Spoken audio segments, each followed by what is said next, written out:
Estamos começando a primeira aula do módulo Abordagem Relacional da disciplina de Banco de Dados. Aqui nós vamos ver alguns conceitos básicos a respeito da abordagem relacional que vão ser necessários para as próximas aulas. Então aqui nós vamos ver o que são tabelas, chave primária, chave estrangeira, domínios, valores vazios, restrições de integridade e esquema de banco de dados. Os bancos de dados relacionais utilizam a abordagem relacional, onde cada banco é composto por tabelas ou relações. Então, por exemplo, nós temos aqui essas várias tabelas ou relações, tabela pedido, livro, editora, e venda e cliente, onde vão ser armazenados os vários valores de registros desse banco de dados. E esses registros de valores que vão ser armazenados nessas tabelas são chamados também de linhas. Então, cada tabela dessa é formada por várias linhas que vão ser, por exemplo, os vários livros cadastrados nesse banco de dados.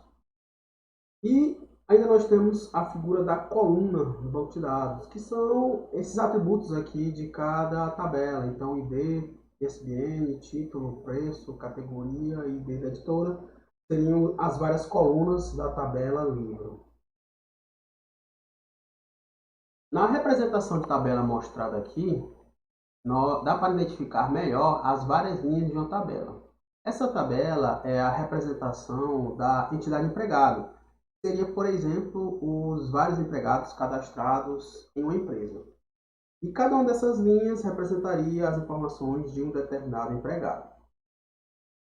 Cada uma dessas linhas possui um conjunto de campos ou atributos, que são as informações de cada empregado. E cada um desses campos é identificado pelo nome do seu campo, o nome do atributo. Então, por exemplo, aqui E5 seria a representação do código do empregado, Souza seria a representação do nome do empregado, C5 a representação da categoria dele e D1 o código do departamento onde esse empregado trabalha. E de forma semelhante, isso também serviria para as outras linhas ou os outros empregados da tabela. Outra informação importante a respeito de tabelas é o conceito de coluna. Seria um conjunto de vários campos de uma tabela que tem a mesma representação. Então, aqui nessa coluna, todos os campos representam o nome dos empregados na tabela empregado. Um conceito muito importante sobre tabelas de bancos de dados é o conceito de chave primária. Uma chave primária, ou primary key em inglês, é uma coluna ou uma combinação de colunas cujos valores distinguem uma linha das demais dentro de uma tabela. Esse conceito é equivalente ao conceito de identificador de entidades que nós vimos no modelo entidade-relacionamento. Então, aqui nessa nossa tabela empregado, nós temos essa coluna código empregado, que é a nossa chave primária. Inclusive, ela está aqui destacada em sublinhado, justamente para identificar que ela é uma chave primária. E essa coluna vai possuir valores que nunca vão se repetir, ou seja, eles vão servir para identificar uma linha ou um empregado dentre os vários empregados cadastrados nessa tabela. Para ficar mais claro, vamos ver aqui esses dois exemplos de tabelas. Então, aqui nós já vimos que o empregado possui o código empregado, cujos valores nunca se repetem, porque são a chave primária. Já que em dependente, nós podemos observar que nós temos dois atributos sublinhados, duas colunas sublinhadas, identificando que essas duas colunas são a chave primária da tabela dependente. Então, nesse caso aqui, nós dizemos que essa chave primária é chave composta.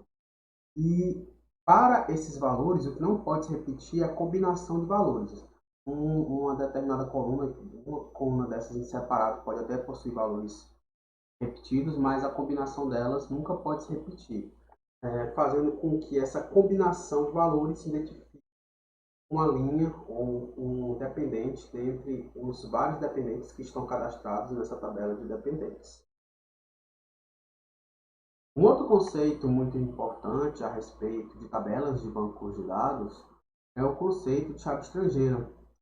que é uma coluna ou uma combinação de colunas de uma tabela cujos valores são provenientes da chave primária de outra tabela. Então, continuando aqui com o nosso exemplo da tabela empregado, nós temos que o atributo código débito é uma chave estrangeira, pois os seus valores são provenientes da chave primária da tabela departamento. E com essa teoria de chave estrangeira, nós conseguimos implementar um mecanismo de relacionamentos entre tabelas de bancos de dados. Para ficar mais claro isso, eu vou continuar tomando como exemplo a nossa tabela empregado e vou mostrar um relacionamento dessa tabela, dessa entidade, com a entidade departamento. Então aqui nós temos um relacionamento de 1 para n entre departamento e empregado, onde em cada departamento trabalham n empregados. E cada empregado pode trabalhar em apenas um departamento. Então, aqui com a tabela departamento, nós podemos observar que os atributos da chave estrangeira código débito da tabela empregado são provenientes dos atributos da chave primária da tabela departamento. Ou seja, os valores da chave estrangeira devem possuir valores da chave primária da tabela de origem. Então, como exemplo aqui, nós podemos ver que a chave estrangeira, nesse caso, vai informar, por exemplo, que os empregados E5 e E2, eles são relacionados, ou seja, eles trabalham no departamento D1, chamado departamento de compras. Continuando com nossos exemplos, nós agora temos um exemplo de chave estrangeira em um autorrelacionamento de 1 para n, 1 para muitos. Aqui nós temos a entidade empregado e o relacionamento supervisão, que informa que empregados supervisionam outros empregados. Então aqui nós temos um empregado vai supervisionar N empregados e cada empregado vai ser supervisionado por outro empregado, por um supervisor.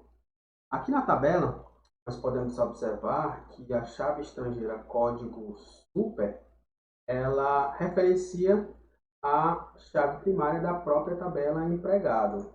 E essa chave estrangeira vai servir para informar qual empregado é o supervisor de cada empregado. Então, por exemplo, nós temos aqui os empregados de código E3 e E2, os empregados Santos, Silva, eles possuem o valor E5 em código super, informando que esse empregado E5, que é o Souza, é o supervisor deles. E, por sua vez, o empregado Souza não possui nenhum valor registrado em código super, informando que esse empregado não possui um supervisor. Agora vamos ver o exemplo de chave estrangeira em um relacionamento de 1 para 1. Aqui nós temos as entidades empregado e mesa em um relacionamento de alocação. Assim nós temos que empregados estão alocados, trabalham em mesas de uma empresa. E aqui esse relacionamento informa que cada empregado alocado trabalha em apenas uma mesa e cada mesa serve como local de trabalho para apenas um empregado. Então, nesse exemplo, nós teremos a tabela empregado e a tabela mesa, onde acontece um relacionamento através do atributo código-mesa, que é a chave estrangeira da tabela empregado, que referencia o atributo código, que é a chave primária da tabela mesa.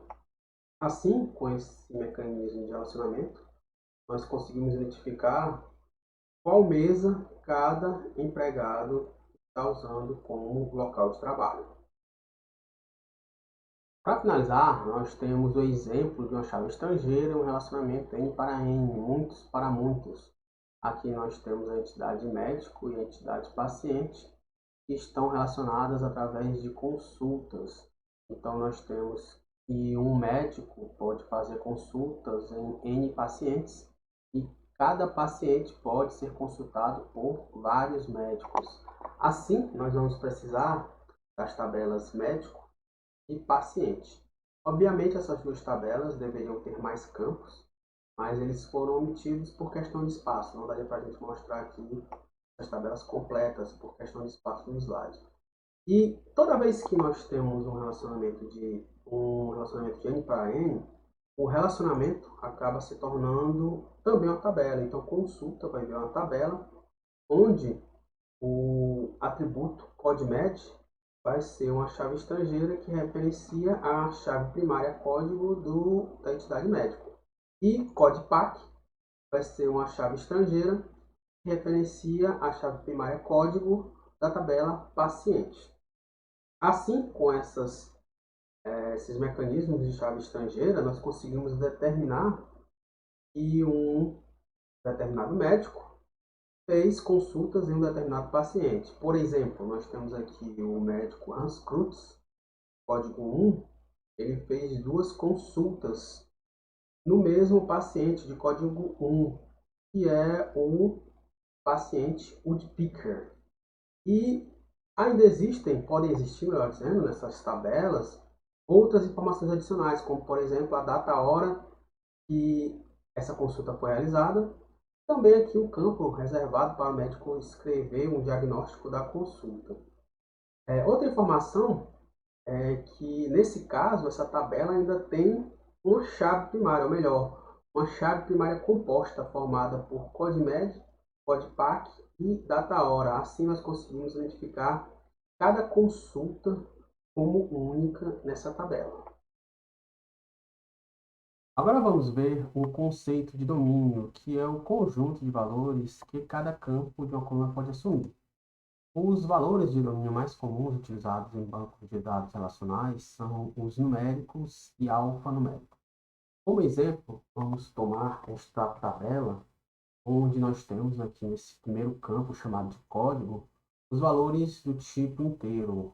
Então, o domínio de valores que podem ser inseridos nessa coluna são do tipo inteiro. De forma análoga, temos aqui outros campos, como o nome, que possui domínio alfanumérico, idade também inteiro, salário, o domínio real ou float, em que nós podemos colocar números com vírgula, e por fim, o campo data de admissão, que tem como domínio valores do tipo data. Existem outros tipos de domínio, mas esses aqui são os mais comuns. Em um próximo slide, mais à frente, nós vamos ver os domínios para um banco de dados em particular, o PostgreSQL. Há também a possibilidade de que algumas colunas admitam valores vazios. Nós podemos ver aqui, por exemplo, aqui em data de admissão e idade, um dos valores é vazio, ou seja, essas colunas são opcionais, elas não precisam necessariamente ter valores inseridos. Nos bancos de dados relacionais, sempre a chave primária possui valores não vazios, e os demais campos podem ser vazios ou não, dependendo de como o projetista for projetar esse banco de dados. As restrições de integridade são regras que o próprio SGBD toma para garantir a consistência dos dados no banco de dados. Nós já vimos essas regras em slides anteriores implicitamente, mas para ficar mais claro, eu vou listar e discutir essas regras agora.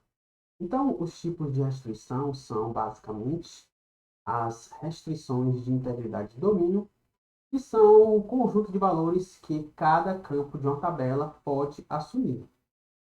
As restrições de vazio, que indicam se uma coluna é opcional ou obrigatória. As restrições de chave, que informam que uma determinada chave deve possuir valores únicos e não vazios. E a restrição de integridade referencial, que garante que os valores do campo de uma chave estrangeira devam ser iguais a algum dos valores na chave primária da tabela referenciada. Um esquema ou especificação de um banco de dados é a descrição da estrutura de como o banco de dados deve ser construído, ou seja, como ele deve ser implementado no computador. O esquema de um banco de dados deve conter pelo menos as seguintes definições: as tabelas que formam o banco de dados, juntamente com as colunas que essas tabelas possuem, e as restrições de integridade do esquema de banco de dados. Na prática, essas definições de esquemas nos bancos de dados relacionais variam de um SGBD para o outro. Vamos ver agora alguns exemplos de notações de esquemas de bancos de dados. Vamos começar com a notação resumida. Como exemplo, vamos tomar duas tabelas de departamento e empregado já conhecidas por nós.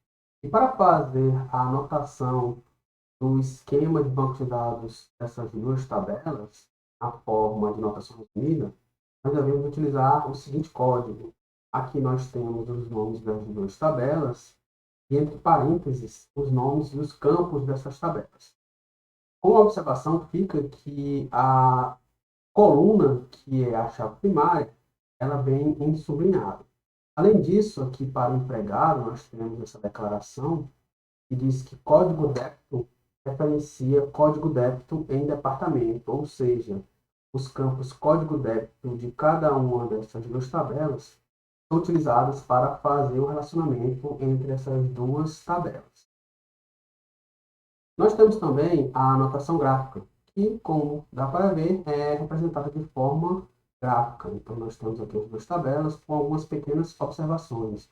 Primeiro, as chaves primárias são indicadas através desse desenho de uma chavezinha, e ainda há essa seta que indica que as duas tabelas possuem um relacionamento. E ainda temos a notação em SQL, que é representada através do código SQL, como é mostrado aqui. A notação nós vamos ver com mais detalhes nos próximos slides, quando nós estivermos vendo instruções SQL.